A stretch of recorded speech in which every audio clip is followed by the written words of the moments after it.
Tu cherches sûrement des animés à regarder. Figure-toi que t'es au bon endroit. J'en ai regardé pas mal ces temps-ci et je vous ai sélectionné 4 animes qu'il faut absolument regarder et qui sont incroyables. Avec ça, tu vas bien commencer l'année et je te le dis, c'est impossible que t'aies vu les 4. Alors reste pour trouver celui que tu vas regarder. Personne n'en parle alors qu'il est incroyable. Super Crooks, cet animé Netflix à ne surtout pas confondre avec des Super Crocs. Des Super Crocs monsieur.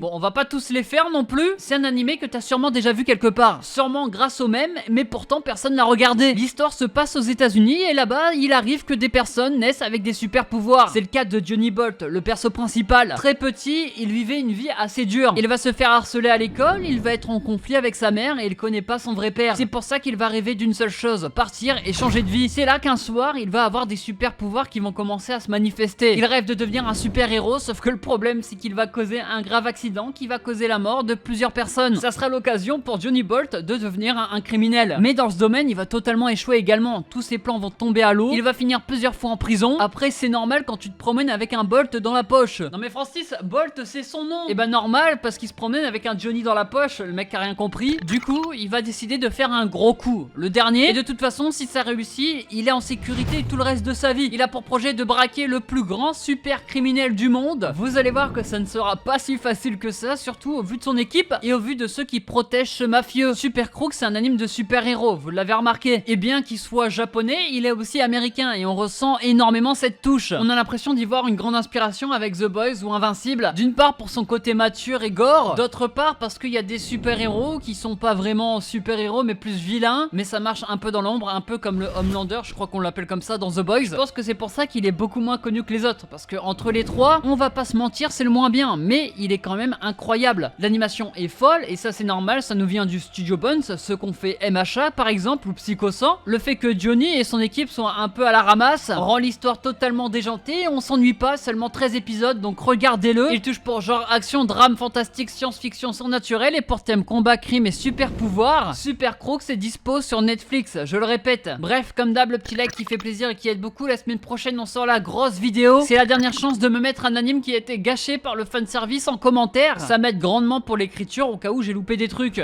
Ne le regarde surtout pas en famille.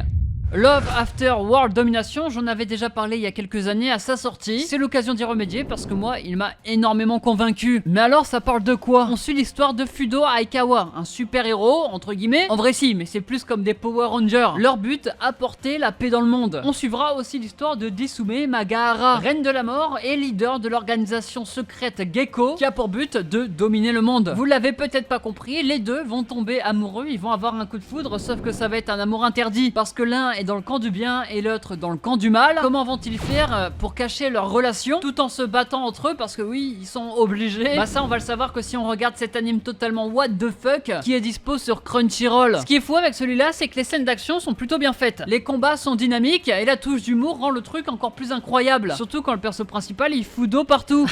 Non, parce que fout d'eau, fout de l'eau.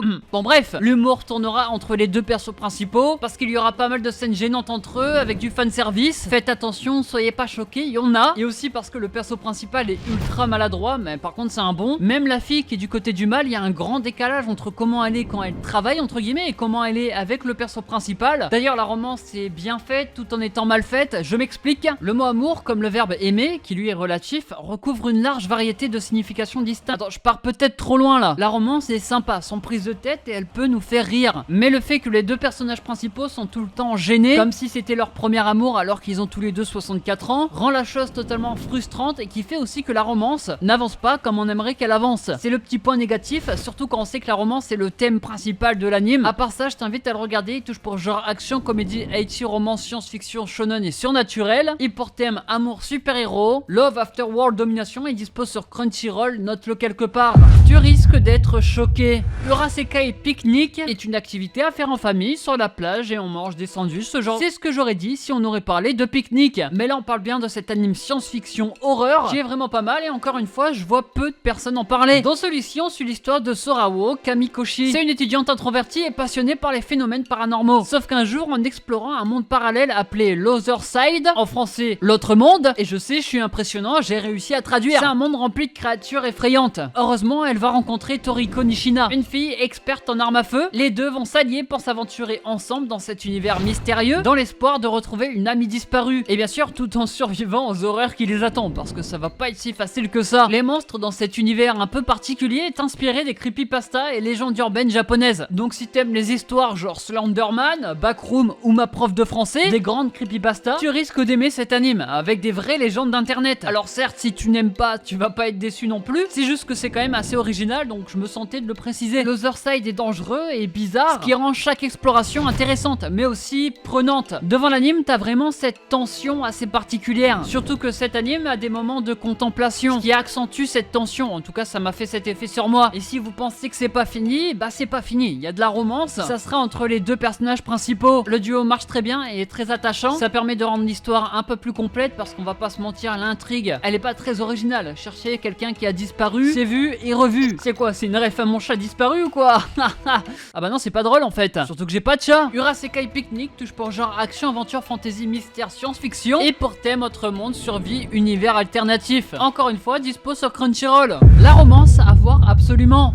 Okitsura, c'est un anime de cette saison et là c'est une romance. Pour l'instant elle plaît énormément. À voir les prochains épisodes, à l'heure où je vous parle il y en a seulement 2, donc on verra par la suite. Mais en attendant, ça parle de quoi? On suit l'histoire d'un lycéen qui va être fraîchement transféré à Okinawa. Arrivé dans sa nouvelle école, il va faire la rencontre de Ina, une fille, et il tombera rapidement amoureux d'elle. Le problème c'est qu'il comprend rien à ce qu'elle raconte parce qu'elle utilise un patois qui se parle uniquement sur cette île. Heureusement, sa meilleure amie qui s'appelle Ina est toujours présente pour la traduire. Et si vous vous demandez pourquoi elle arrive à traduire et pourquoi l'autre n'arrive pas à parler directement avec un langage que le perso principal pourrait comprendre, et bah c'est simple, c'est que le patois d'Okinawa se perd et que c'est très rare que des jeunes le parlent, donc cette fille est une exception. Bon, c'est un triangle amoureux, c'est-à-dire que la fille qui traduit elle est amoureuse du perso principal et le perso principal il est amoureux de la fille qui comprend pas. Une romance qui va évoluer avec le temps, pour l'instant on n'en sait pas beaucoup plus. D'ailleurs à voir s'il y a réellement une finalité à tout ça. Ce que j'ai trouvé sympa en tout cas sur les premiers épisodes, c'est comment ils présentent Okinawa, ses spécialités et tout ça. Je sais pas si c'est vrai, si également le patois est correct. En tout cas, si c'est le cas, ça fait plaisir parce qu'en tant que spectateur, ça nous permet de découvrir des choses qu'on n'a pas l'habitude de voir dans les animes. Même si j'ai vu quelques critiques par rapport au premier épisode parce que ça reproche au fait qu'il faut être japonais pour apprécier le patois. Personnellement, pas moi, vous avez compris la blague. Et celle-là, on la laisse, elle est super cool. Là où je l'ai regardé, sur Crunchyroll évidemment, il y avait la double traduction. Alors certes, ça va quand même assez vite pour lire les deux, mais ça nous permet nous en tant que français de quand même profiter de ce patois, non pas de le comprendre, mais de comprendre pourquoi le perso principal il comprend rien. Pour l'instant, c'est plutôt une comédie romantique que je trouve très sympa à regarder, surtout que visuellement il est très coloré, très beau. Okitsura, il touche pour genre comédie romance, cool life, slice of life, et pour thème amitié, amour, école, triangle amoureux. Note-le quelque part et regarde-le. Bref, je vous ai parlé de 4 animés à voir absolument, c'est sûr qu'il y en a forcément un que tu n'as pas regardé. N'oublie pas le petit like qui fait plaisir et qui aide beaucoup, et en commentaire, n'oublie pas de me mettre l'anime qui a été gâché par le fanservice. On se retrouve la semaine prochaine comme d'hab, c'était Rush Manga et ciao bye bye.